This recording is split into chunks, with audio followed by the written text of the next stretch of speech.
જય સ્વામિનારાયણ. આજના દર્શન. જય ગણપતિ દાદા. જય કષ્ટભંજન દેવ. Good morning. જય સ્વામિનારાયણ. જય સિયારામ. જય શ્રી કૃષ્ણ. જય માતાજી. ઓમ નમઃ શિવાય. સત્યમેવ વિજેતા સિદ્ધેશ્વર મહાદેવની જય. આપણે કે જે પ્રશ્નો અત્યાર સુધી ચાલતા હતા કે કોઈ ધાક ધમકીના પ્રશ્નો હતા, વિડિયા ડિલેટના પ્રશ્નો હતા, પછી ઇનામીના પ્રશ્નો હતા, આ બધા પ્રશ્નનો કે અંત આવ્યો છે કે જે આપણે કે કોઈ જાતનું કોઈ વસ્તુ બીજી કરી નહોતી, આપણે લીગલી રીતે ચાલવું હતું, એટલે લીગલી કાર્યવાહી કરી એમાંથી સમાધાન ઉપર વાત આવી. અને સમાધાન કરવા જ્યારે સુલા કરવા બધા બેઠા ત્યારે અમારા રિલેટિવ હતા, દર્શકના રિલેટિવ હતા, બધા વચ્ચે અમે સુલા કરી અને દર્શકે ત્યાં કે એને જે કંઈ ભૂલ કરી હતી કે જે કંઈ ભૂલ હતી એની દર્શકે માફી માંગી છે અમારી પાસે, અને એમના બ્લોગમાં પણ માફી માંગી છે અમારી પાસે. તો આ બધા પ્રશ્નનો અંત આવ્યો અને એક અમારે અહીંયા સૌરાષ્ટ્રની અંદર સમાધાન કે તો એનું સમાધાન થયું છે. અને આજ પછી કે કોઈ દિવસ કે અમારા પ્રત્યે કે એના પ્રત્યે એને એવી અમને ખાતરી આપી છે કે આ પ્રશ્ન બીજી ફેરું કોઈ દિવસ નહીં આવે એમ.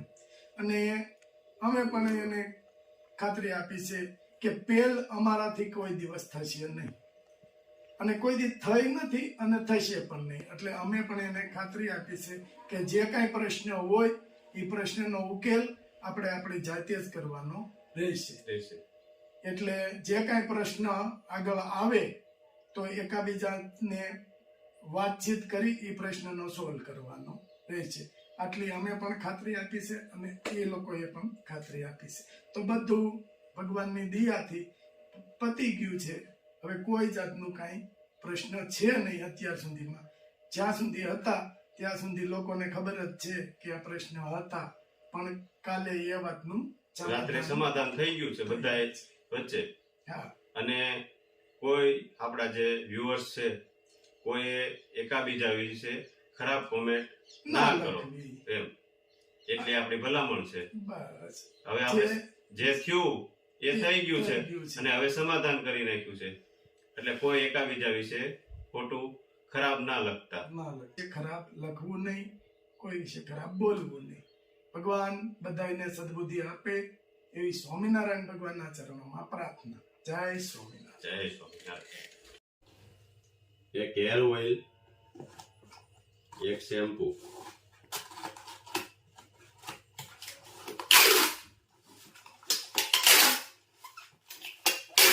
બે હેર ઓઇલ,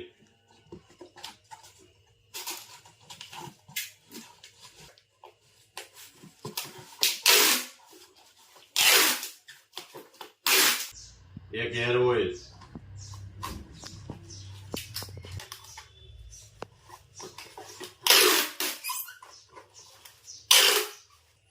બે શેમ્પુ,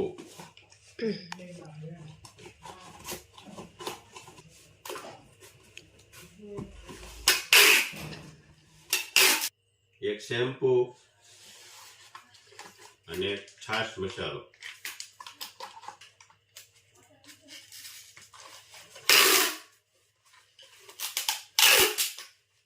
જય સ્વામિનારાયણ. જય સ્વામિનારાયણ. જય સ્વામિનારાયણ. શું બનાવવાનું છે આજે? આજે મગ પુલાવ બનાવવાના છે. અને કયા ગામની પ્રખ્યાત છે? આણંદની પ્રખ્યાત મગ પુલાવ.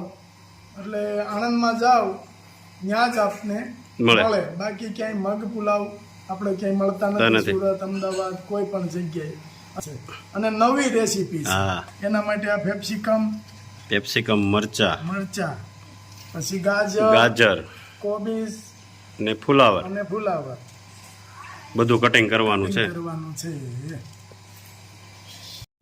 જો કોબી અને ગાજરનું કટિંગ કરી રહ્યા છે ને નિલેશભાઈ આવી ગયા છે. નિલેશભાઈ, હા, મગ પુલાવ કેમ બને બાકી? સારા બને હો, જોરદાર. પછી આપણે મંદિરે પ્રસાદી રાખવાની છે. રાખી સભામાં બુધવારની સભામાં પ્રચાદી રાખી છે રખાય એમાં શું વાંધો? બોલાવી એટલે આજે સંજયભાઈ વાત કરીને હા તો સંજયભાઈ કે આપણે પેલા ઘરે થોડાક મેં કીધું બનાવી અને તમને ચખાડી પછી તમે ઓકે કયો તો આપણે ગોઠવી બરાબર. ગોઠવી નાખી પ્રસાદી. આપણે નવીન ક્યાંક કરીએ તો સારું પડે ને સાંજની સભામાં. હા કંઈક અલગ આપણે બધું આપીએ એમ લોકોને. બરાબર. એટલે કેપ્સિકમ મરચાનું કટિંગ થઈ ગયું અને આ નવી આઈટમ છે નવી આઈટમ છે આણંદની. આ બાજુ તો આપણે ક્યાંય થતું નથી, ક્યાંય જોયું નથી આપણે હજી સુધી મગ પુલાવ. ક્યાંય બનતા જ નથી હમ. આપણી બાજુ અમે આણંદ ગયા હતા તો એ ખાતા હતા, હા એ બહુ મસ્ત હતા, કાંઈ ઘટે નહીં એવું. ને એકદમ ઝીણું કટિંગ કરી દઈએ.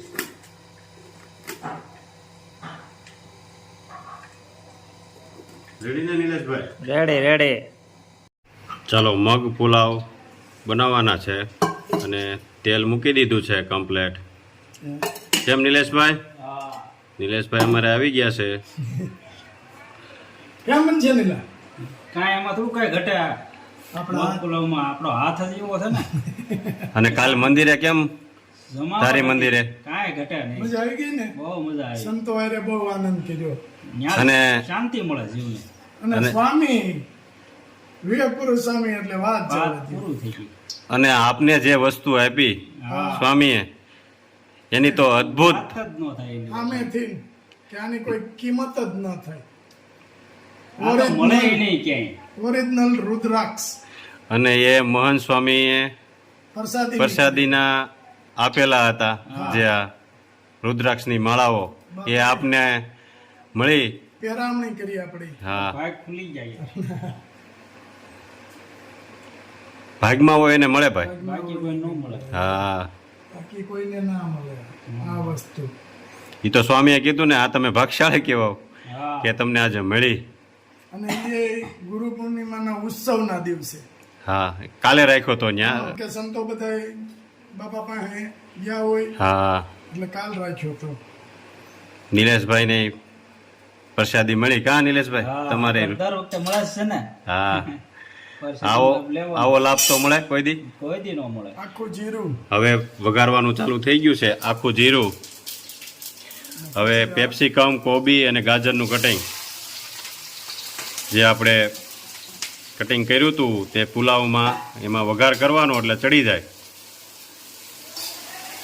કેમ નિલેશભાઈ? હા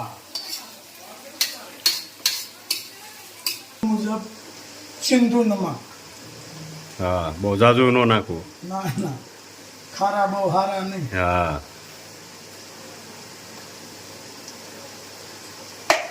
શાકભાજી હોય એમાં તમે વઘાર કરી નિમક નાખી દો ને તો જલ્દી ગળી જાય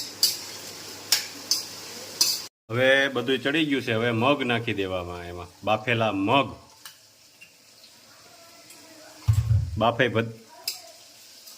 ભાતે બફાઈ ગયા છે કમ્પ્લેટ. હવે મગઈ નખાઈ ગયા. હવે બધું ચડી જાય એટલે હવે ભાત નાખી દેવાના. બફાઈ ગયેલા છે કમ્પ્લેટ. હવે આપણે એમાં નાખવાના અને પછી મિક્સ કરી દેવું એટલે મગ પુલાવ જે આણંદની પ્રખ્યાત આઈટમ છે. એટલે આપણે કીધું એક બનાવી અને બધાય સાથે જમીએ. કેમ નીલુભાઈ? હા તો મિક્સ થઈ ગયા છે મગ પુલાવ. અને હવે એની માથે આપણે જે એનો મસાલો આવે સ્પેશિયલ એ મસાલો નાખી દેવાનો. પછી પાછું મિક્સ કરી અને ઉતારી લેવાના એટલે મગ પુલાવ થઈ જાય રેડી કમ્પ્લેટ. મગ પુલાવ થઈ ગયા છે રેડી અને બે ગયા બધા જમવા. જેટલા જોઈ એટલા હાથે લેવાના છે નિલેશભાઈ આપણે. આમાં કાંઈ ટાઈમ ન કરો. હા, બધા ઘરના જ છે કા? હા એનામાં તારી ખાવું એટલું લઈ લેવાનું. હા, લઈ લેવાનું કેટલું લેહો? થોડુંક લઈ અરે બકડિયું પૂરું કરવાનું. બગડ્યું તો પછી થાય. અરે એમ થોડું થાય. નિલેશભાઈ સાથે ખટ્ટી ખટ્ટી છાસ કેમ પણ બન્યા છે અરે આમ તો કાંઈ ઘટે નહીં. આણંદનો સ્વાદ હોય એકદમ. આનંદ આનંદ એમાં થોડું ઘટે કાંઈ. હા કેમ બન્યા છે બા? બહુ સરસ. ચાર મળે બહુ ભાવે. ત્યાર મળે તો બહુ ભાવે ને. હા કેમ બન્યા છે? તું ભાઈનો વિચાર. એની વાત જવા દો.